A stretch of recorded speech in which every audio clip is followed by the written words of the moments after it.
നമസ്കാരം. കഠിനംകുളം ആതിര കൊലക്കേസിലെ പ്രതി ജോൺസൺ ഔസേപ്പ് കുറ്റസമ്മതം നടത്തിയിരിക്കുന്നു.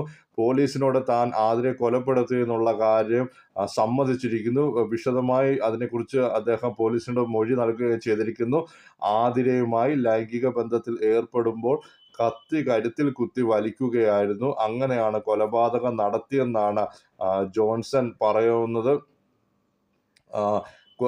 ഇടയ്ക്കിടയ്ക്ക് കഠിനംകുളത്തേക്ക് ജോൺസൺ വരാറുണ്ട്. അപ്പോഴെല്ലാം പെരുമാതുറയിലെ ഒരു വാടക വീട്ടിലാണ് കഴിഞ്ഞിരുന്നത്. ആ വാടക വീട്ടിൽ ജോൺസൺ എത്തിയിരുന്നു. അവിടെ നിന്ന് പുലർച്ചെ 6:30 കൂടിയാണ് കഠിനംകുളത്ത് ആതിരയുടെ വീടിന് സമീപത്തേക്ക് ജോൺസൺ എത്തുന്നത്. അവിടെ പതുങ്ങി നിൽക്കുകയായിരുന്നു. കുട്ടി സ്കൂളിൽ പോയി എന്ന് ഉറപ്പുവരുത്തിയ ശേഷമാണ് ജോൺസൺ ആതിരയുടെ വീട്ടിലേക്ക് പ്രവേശിക്കുന്നത്.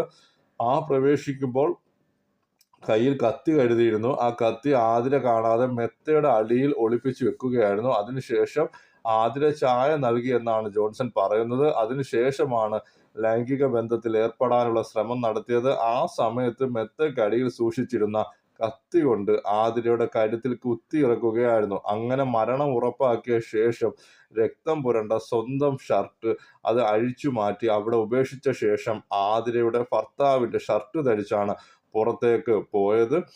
പിന്നീട് 9:30 ചിറയൻകീഴ് റെയിൽവേ സ്റ്റേഷനിൽ എത്തി അവിടെ നിന്ന് ട്രെയിൻ മാർഗം രക്ഷപ്പെടുകയായിരുന്നു എന്ന് ഈ മൊഴിയിലുണ്ട്.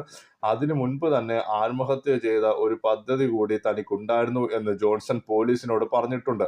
പക്ഷേ ആത്മഹത്യക്ക് ശ്രമിക്കുമ്പോൾ മരണം സംഭവിച്ചില്ലെങ്കിൽ നാട്ടുകാരുടെ മർദ്ദനം ഏൽക്കേണ്ടി വരും എന്നുള്ള പേടി കാരണം ആത്മഹത്യ ചെയ്യാനുള്ള പദ്ധതി അപ്പോൾ ഉപേക്ഷിച്ചത് എന്നാണ് ജോൺസൺ ഇപ്പോൾ നൽകിയിരിക്കുന്ന മൊഴി. ഏതായാലും ഇതുമായി ബന്ധപ്പെട്ട വിശദമായ അന്വേഷണങ്ങൾ നടക്കുകയാണ്. ജോൺസൺ ഇപ്പോൾ കോട്ടയം മെഡിക്കൽ കോളേജ് ആശുപത്രിയിൽ ചികിത്സയിൽ കഴിയുകയാണ്. ഇന്നലെ പോലീസ് കസ്റ്റഡിയിൽ എടുക്കുമ്പോൾ ഇയാൾ പോലീസിനോട് പറഞ്ഞത് താൻ എലിവിഷൻ കഴിച്ചു എന്നാണ്. ജോൺസന്റെ ആരോഗ്യം ഇപ്പോൾ നിലവിൽ തൃപ്തികരമാണ്.